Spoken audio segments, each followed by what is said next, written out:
Bro. Hi bro. Bro మీ look మాత్రం same power star Pawan Kalyan లానే ఉంది. Thank you. మిమ్మల్ని చూడగానే నాకు ఆ కట్అవుట్ కనబడింది. Super bro. మీ ఫేవరెట్ హీరో? అందరూ ఓకే బ్రో, ఎవరైనా అందులో ఇండస్ట్రీలో ఏ హీరో అయినా బాగానే చేస్తారు. ఎవరైనా అంతేం లేదు, ఏ హీరో సినిమా అయినా చూస్తారు. మీది ఎక్కడ? తెలంగాణ, ఆంధ్ర? ఆంధ్రానే బ్రో. ఎక్కడ ఆంధ్రాలో? గుంటూరు డిస్టిక్, అమరావతి మండలం, నర్గులపాడు. సూపర్. సో ప్రెసెంట్ అక్కడ జనసేన కొంచెం స్ట్రాంగ్ అయిపోయింది ప్రెసెంట్. అంటే ఈ ఇయర్ ఎక్కువ అయిపోయింది బ్రో.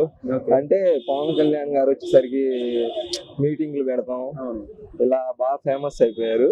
ప్రజల గురించి ఎక్కువ కేరింగ్ తీసుకొని చేస్తున్నారు. అంటే ఎక్కడైనా సమస్య అనిపిస్తే వెళ్ళిపోతున్నారు, బాగా చేస్తున్నారు. వస్తే రావచ్చు, నెక్స్ట్ రావచ్చు అనుకున్నా. కానీ 2 పెద్ద పార్టీలు ఉన్నాయి కదా, చెప్పలేము. అంటే ఒకవేళ సపోర్ట్ చేస్తే టీడీపీ ఏమైనా సపోర్ట్ చేస్తే రావచ్చు అంటారా? లాస్ట్ టైం టీడీపీకి సపోర్ట్ చేశారుగా. లాస్ట్ టైం ఇటు సపోర్ట్ చేశారు, ఇప్పుడు టీడీపీ జనసేనకి సపోర్ట్ చేస్తే అలా కుదరదు బ్రో. అంతేనా? చేయలేరు. అది అంత పెద్ద పార్టీ ఎన్టీఆర్ గారు స్థాపించిన తర్వాత చంద్రబాబు నాయుడు గారు కొన్నాళ్ళు పాలించి అది కుదరని పని. పెద్ద తలకాయ అనేది చిన్న తలకాయలో కలవదు. ఎప్పుడైనా ఇప్పుడు జనసేన కూడా సీనియర్ పార్టీ అని నాకు తెలిసి 10 years అవుతుంది పార్టీ పెట్టి. 10 years ఇప్పుడు పైన అయి ఉంటది. చెప్పలేం బ్రో. మరలా ఇంకోటి వైఎస్ఆర్సీపీ వచ్చేసరికి 151 వచ్చినాయి కదా లాస్ట్ టైం. 50 పోయినా 100 అయినా వస్తాయని ఆ పార్టీ నమ్మకం. ఆ పార్టీకి సో ఎటు చూసినా లీస్ట్ లో ఫస్ట్ ప్లేస్ లో వైసీపీ ఉండొచ్చు అంటారా? అనుకుంటున్నాను బ్రో. ఇప్పుడు 151 లో 51 తీసే 100 ఉంటాయిగా. అది ఇంకా జనానికి విసుకెత్తి ఏదైనా చేసేస్తే చెప్పలేము, అది జనం ఒపీనియన్.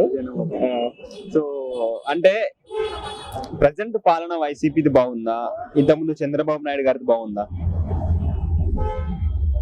టఫ్ క్వశ్చన్ వేశారు బ్రో. ఏ నాయకుడైనా మంచిగా చేస్తాడు బ్రో, కానీ ప్రజలు అర్థం చేసుకునే దాన్ని బట్టి ఉంటది. అంటే పార్టీ అభిమానం ఉండే వాళ్ళు ఒకలాగా మాట్లాడతారు, ఎడ్యుకేషన్ వాళ్ళు ఒకలాగా మాట్లాడతారు, ఎంప్లాయర్స్ ఒకలాగా మాట్లాడతారు. అలా వాళ్ళకి రీచ్ అయ్యేదాన్ని బట్టి ఉంటది. ఇంకా పార్టీగా బాగా అభిమానం పిచ్చున్న వాళ్ళు అయితే వాళ్ళని ఏం చేయలేము మనం. మా నాయకుడు చేసిందే రైట్, మా నాయకుడే గ్రేట్ అంటారు, ఇక అదేం చేయలేము.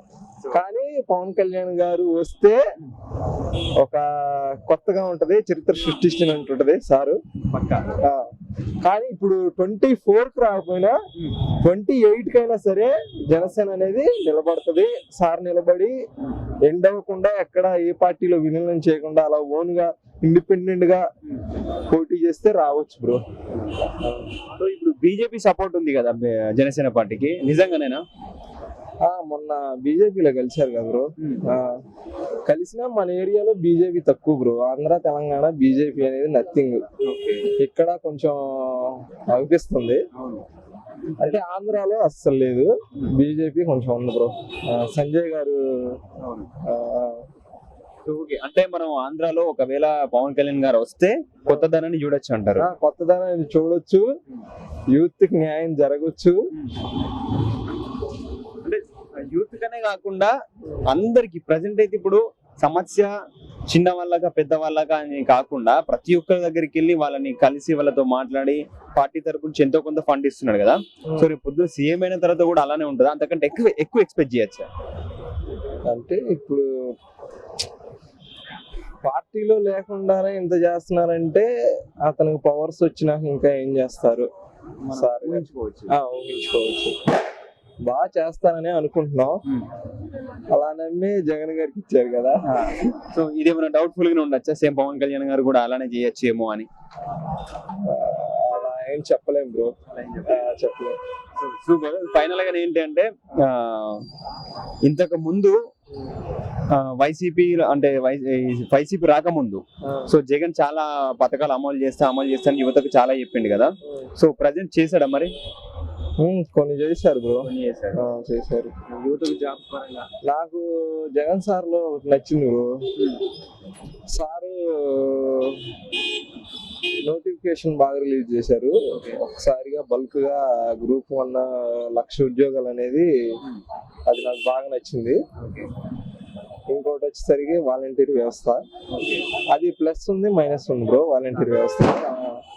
అంటే ఇప్పుడు దాంట్లో బీటెక్ చదివిన వాళ్ళు వాలంటీర్ చేస్తున్నారు, 10th ఫెయిల్ అయిన వాళ్ళు వాలంటీర్ చేస్తున్నారు.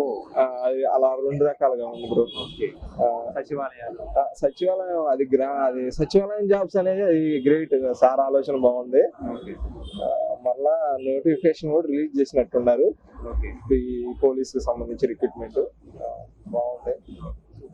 సో ఫైనల్ అయితే ఒక ఛాన్స్ జనసేన కూడా ఇచ్చి చూస్తే అభివృద్ధిని చూడొచ్చు అంటారు, అంతేనా? చూడొచ్చు. ఎందుకంటే పవన్ కళ్యాణ్ గారు మీటింగ్ లో గానీ ఏదైనా చెప్తున్నారు, ఏదైనా సమస్య అంటే వెళ్ళిపోతున్నారు, ప్రశ్నిస్తున్నారు. ఒక అవకాశం ఇవ్వచ్చు. Thank you so much. Thank you sir.